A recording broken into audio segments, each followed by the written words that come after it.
Assalamualaikum warahmatullahi wabarakatuh. Perkenalkan, nama saya Azura Zahra Salsabila dengan NIM 0104202044 dari jurusan Manajemen Dakwah B semester 5, Fakultas Dakwah dan Komunikasi, mata kuliah Hadis Tematik Manajemen Dakwah dengan dosen pengampu Bapak Haji Muhammad Iqbal Abdul Muin LCMA. Baiklah, saya di sini akan menjelaskan beberapa hadis untuk memenuhi ujian akhir semester dari mata kuliah Hadis Tematik Manajemen Dakwah dengan dosen pengampu Bapak Haji Muhammad Iqbal Abdul Muin LCMA. Baiklah, hadis yang pertama yaitu tentang etika silaturahmi. Bunyi hadisnya yaitu laisal wasilu bil mukafi walakinal wasilul lazi iza qatahat rahimuhu wa salaha, yang artinya seseorang yang menyambung silaturahmi bukanlah seseorang yang membalas kebaikan seseorang dengan kebaikan. Misalnya, akan tetapi seseorang yang menyambung silaturahmi adalah orang yang berusaha kembali menyambung silaturahmi setelah sebelumnya terputuskan oleh pihak lain. Hadis riwayat Bukhari.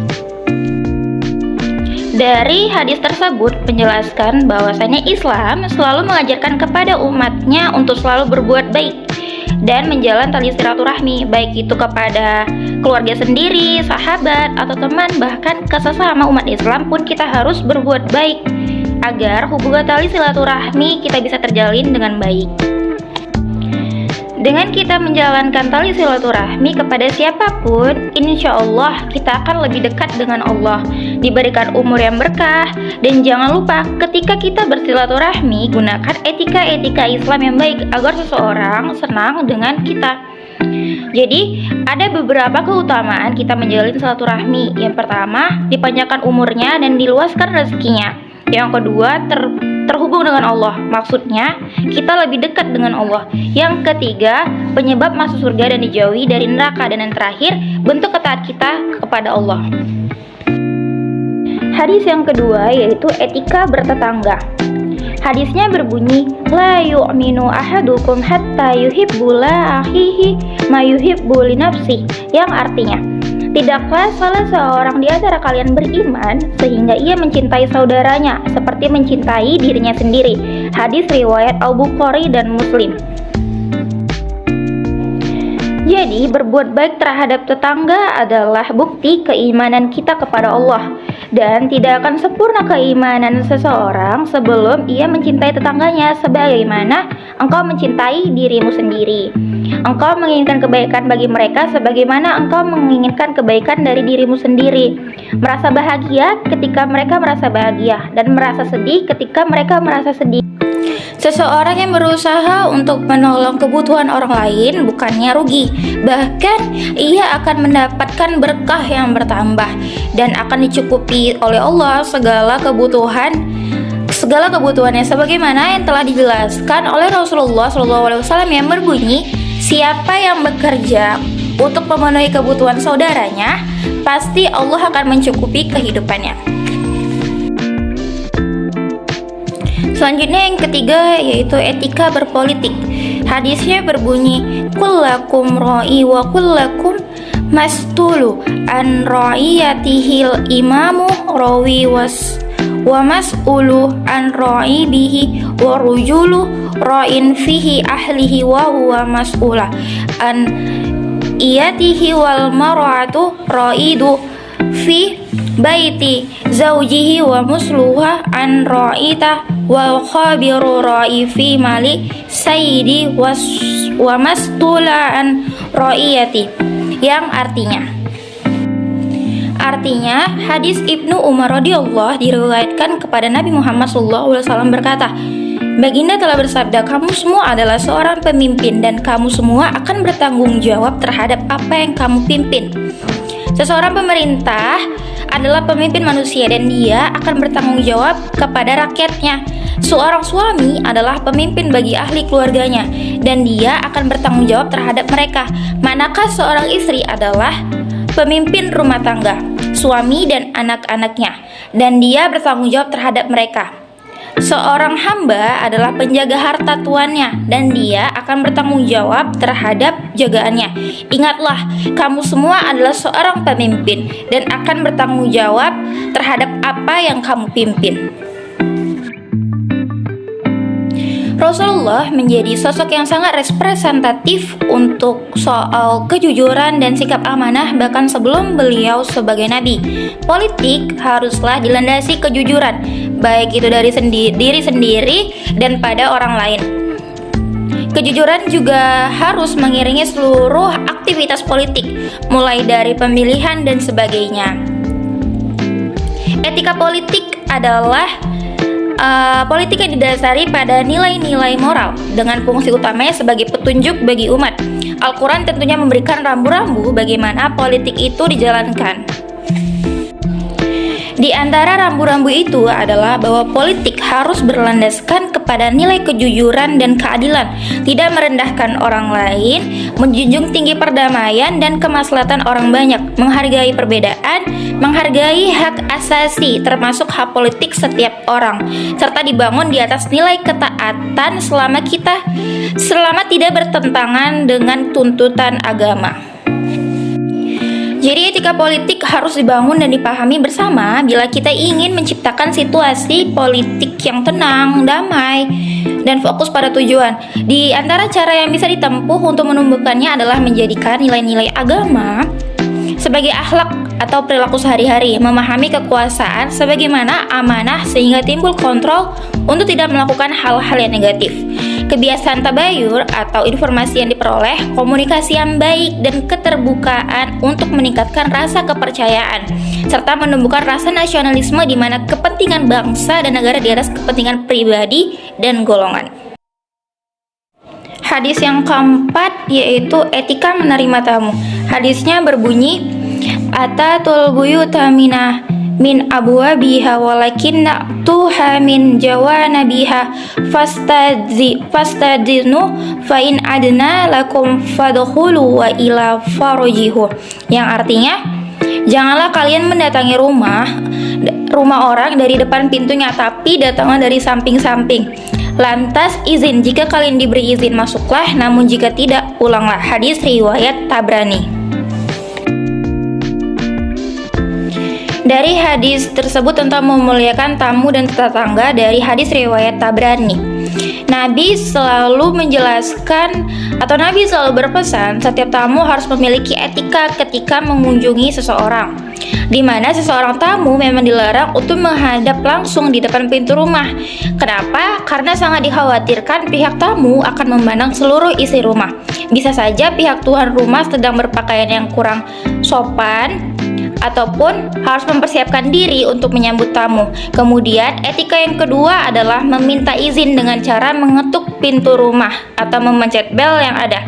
Apabila tidak diizinkan untuk masuk, sebaiknya tamu dengan sabar dan ikhlas harus pulang sesuai dengan permintaan dari tuan rumah. Cara bertamu yang baik mampu menumbuhkan toleransi kepada orang lain serta menjauhkan diri dari sikap tekanan, intimidasi, dan kesalahan sikap ketika orang lain berkunjung ke rumah kita. Dengan bertamu, maka seseorang akan semakin bisa menyesuaikan keadaannya dengan orang lain, menjalin persahabatan dan kerjasama secara islamik, sehingga kamu akan menjadi insani yang lebih bermanfaat di hadapan orang lain. Hadis selanjutnya yaitu larangan tentang korupsi, kolusi, dan nepotisme. Hadisnya berbunyi, An Buraidata an Nabi sallallahu alaihi wasallam qala man sta'malnahu ala amali farazuqnahu rizqa fama akhadza ba'da zalika fahuwa gulal.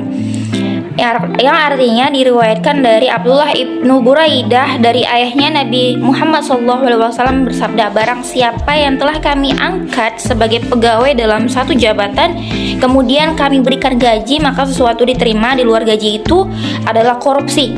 Hadis riwayat Abu Daud. Dalam Islam haram hukumnya bahwa memberikan hadiah dan menerima terhadap seorang pejabat. Hal itu merupakan pengkhianatan. karena ia berkhianat terhadap jabatannya atau kekuasaannya. Dilihat dari kebutuhan manusia kepada barang tersebut dengan tujuan menaikkan harga terhadap kaum muslimin. Jadi penimbun barang yang berdosa adalah orang yang keluar masuk pasar untuk memborong kebutuhan pokok kaum muslimin dengan cara memonopoli dan menimbunnya. Menimbun harta maksudnya membekukannya, menahannya dan menjauhkannya dari peredaran. Padahal jika harta itu disertakan dalam usaha produktif seperti dalam perencanaan produksi, maka akan tercipta banyak kesempatan kerja yang baru untuk mengatasi atau untuk mengurangi pengangguran. Selanjutnya, kesempatan baru bagi pekerjaan ini bisa menambah pendapatan dan daya beli masyarakat, sehingga bisa mendorong meningkatnya produksi, baik itu dengan membuat rencana-rencana baru maupun dengan memperluas rencana yang ada. Dengan demikian akan tercipta situasi pertumbuhan dan perkembangan ekonomi dalam masyarakat. Selanjutnya pembahasan hadis terakhir, yaitu etika dalam berdagang.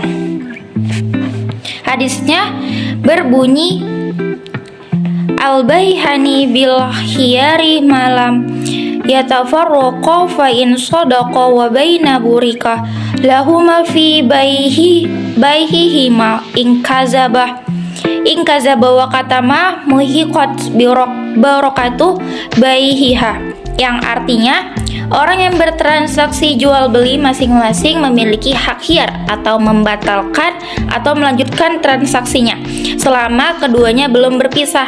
Jika keduanya jujur dan terbuka, maka keduanya akan mendapatkan keberkahan dalam jual beli. Tetapi jika keduanya berdusta dan tidak terbuka, maka keberkahan jual beli tersebut antara keduanya akan hilang.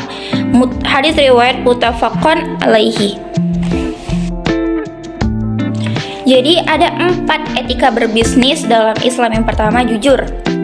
Dalam berjual beli ada tawar-menawar selama belum berpisah, dan menerangkan tentang etika kedua orang yang bertransaksi agar sama-sama jujur, tidak merugikan salah satu pihak, serta menjelaskan bahwa dalam berbisnis yang dicari bukan hanya profit, melainkan menyertakan keberkahan juga, karena dengan keberkahan bisnis yang dijalankan maka hidup kita akan ikut berkah dan diridhoi oleh Allah, sehingga kita mencapai hidup yang sejahtera. Yang kedua, amanah.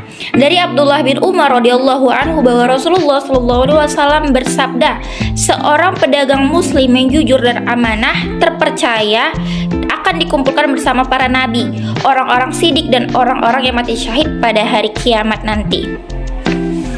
Berikutnya yang ketiga adalah murah hati. Jadi sebaik-baiknya penghasilan adalah penghasilan para pedagang yang apabila dia berbicara dia tidak berbohong, apabila dia diberi amanah dia tidak berkhianat, apabila dia diberi janji dia tidak mengingkari, apabila dia menjual tidak mencela, apabila dia menjual tidak menaikkan harga secara berlebihan, apabila dia berhutang dia akan segera melunasi hutangnya, dan apabila dia menagih hutang dia tidak memberatkan orang yang kesulitan. Hadis riwayat Al-Baihaqi. Dan yang terakhir, tidak melupakan akhirat. Jadi berdagang adalah hal yang duniawi dalam agama kita. Jadi bukan berarti kita mencari dunia itu dilarang. Akan tetapi ingat tujuan kita untuk selalu beribadah kepada Allah dimanapun dan kapanpun. Demikianlah penjelasan beberapa hadis dari saya. Apabila ada kesalahan saya mohon maaf. Apabila ada kesalahan saya dalam menjelaskan saya mohon maaf. Saya berharap semoga dapat bermanfaat bagi kita semua. Saya akhiri, wabillahi taufiq wal hidayah. Wassalamualaikum warahmatullahi wabarakatuh.